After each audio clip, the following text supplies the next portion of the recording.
Assalamualaikum warahmatullahi wabarakatuh. Perkenalkan saya Wahyuliani, CGP Angkatan 2, Guru SMA Negeri 3 Purwokerto, Kabupaten Banyumas. Pada kesempatan kali ini, saya akan menyampaikan tugas dalam program pendidikan guru penggerak demonstrasi kontekstual, modul 3.1 A7, pengambilan keputusan sebagai pemimpin pembelajaran.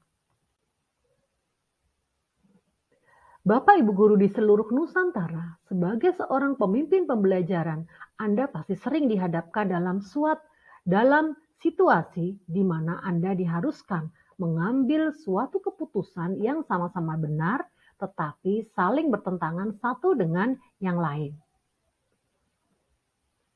Untuk itu, dalam kesempatan kali ini, kita akan membedakan antara D5 etika dan bujukan moral. Apa perbedaan D5 etika dan bujukan moral? D5 etika adalah suatu kondisi di mana keduanya benar versus benar. Sedangkan bujukan moral adalah suatu kondisi di mana keduanya benar versus salah. Ketika kita menghadapi situasi D5 etika, akan ada nilai-nilai kebajikan universal yang mendasari, yang itu bertentangan seperti cinta dan kasih, kebenaran, keadilan, kebebasan, persatuan, toleransi, tanggung jawab, dan penghargaan akan hidup. Nilai-nilai universal ini berlaku di mana saja dan kapan saja.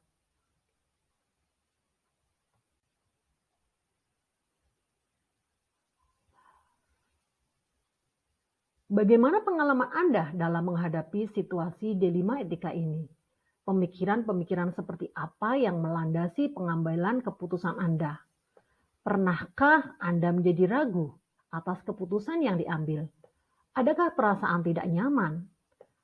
Adakah suatu pertanyaan, inikah melanggar hukuman? Apakah sesuai peraturan? Atau bagaimana jika keputusan tersebut menjadi viral? Dan bagaimana panutan Anda akan mengambil keputusan dalam situasi D5 etika tersebut?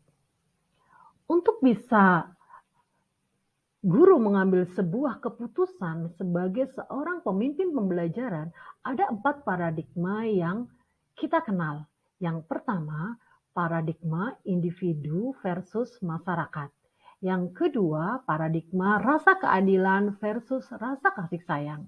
Yang ketiga, paradigma kebenaran versus kesetiaan.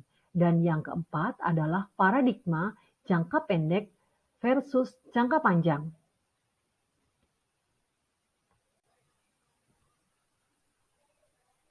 Selain keempat paradigma yang harus kita pahami, kita juga harus memahami 3 prinsip pengambilan keputusan.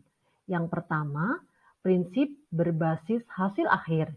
Yang kedua, prinsip berpikir berbasis peraturan. Yang ketiga, prinsip berpikir berbasis rasa peduli.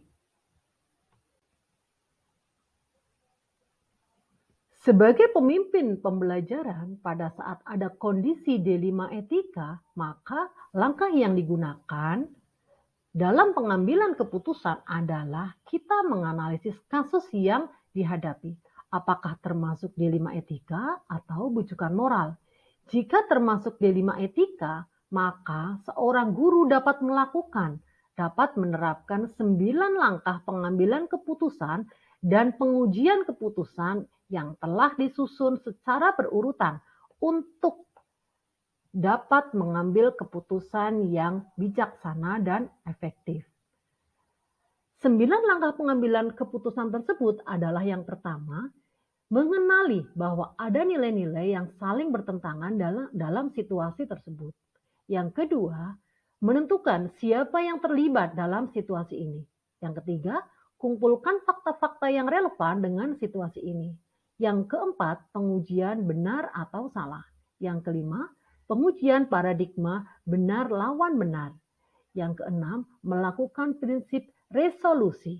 Apakah berdasarkan hasil akhir, berdasarkan peraturan, atau berdasarkan rasa peduli.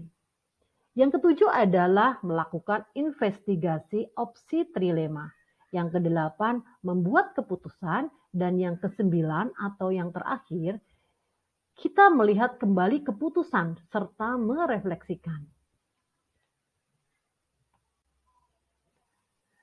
Setelah Bapak Ibu memahami terkait dengan materi modul 3.1 tentang pengambilan keputusan sebagai pemimpin pembelajaran di atas, berikut saya akan membagikan tugas demonstrasi kontekstual. Adapun panduan pertanyaan dan jawaban adalah sebagai berikut. Pertanyaan pertama, bagaimana Anda nanti akan mentransfer dan menerapkan pengetahuan yang Anda dapatkan di program guru penggerak di sekolah maupun di lingkungan asal Anda? Untuk bisa mentransfer dan menerapkan pengetahuan yang saya dapatkan di program guru penggerak, maka saya akan mencoba membagikan pengetahuan yang saya dapat kepada rekan kerja, baik secara daring maupun luring. Tentunya ini dilakukan secara bertahap. Juga bisa dilakukan melalui blog, melalui kanal YouTube, CGP, melalui Instagram, atau melalui status WA yang saya pasangkan. Pertanyaan kedua, apa langkah-langkah awal yang akan Anda lakukan untuk memulai pengambilan keputusan berdasarkan pemimpin pembelajaran? Langkah awal yang akan saya lakukan adalah yang pertama, melakukan analisis kasus yang dihadapi disesuaikan dengan paradigma pengambilan keputusan. Yang kedua, saya akan mencoba memilih salah satu atau mungkin ketiganya dari 3 prinsip pengambilan keputusan yang ada. Dan yang ketiga, saya akan mencoba untuk melakukan 9 langkah pengambilan keputusan dan pengujian keputusan. Pertanyaan ketiga, mulai kapan Anda akan menerapkan langkah-langkah tersebut? Hari ini, besok, minggu depan, hari apa? Catat rencana Anda sehingga Anda tidak lupa. Saya akan menerapkan langkah-langkah tersebut ketika saya dihadapkan pada situasi D5 etika yang memerlukan pengambilan keputusan terbaik yang dapat menguntungkan atau efektif dan minim resiko. Jika hari ini mengalami D5 etika, maka hari ini akan mencoba menerapkan langkah tersebut. Jika besok mengalami D5 etika, maka besok akan mencoba menerapkan langkah-langkah tersebut dan seterusnya. Semoga dimudahkan dalam penerapan dan semakin terlatih. Pertanyaan keempat, siapa yang akan menjadi pendamping Anda dalam menjalankan pengambilan keputusan sebagai pemimpin pembelajaran? Seseorang yang akan menjadi teman diskusi, Anda dapat menentukan apakah langkah-langkah yang Anda ambil telah tepat dan efektif. Yang akan bisa menjadi pendamping saya adalah pada saat mengalami situasi D5 etika, yang pertama adalah kepala sekolah, rekan sejawat, siswa, orang tua, bahkan komite sekolah atau pengawas sebagai pembina jika suatu saat diperlukan.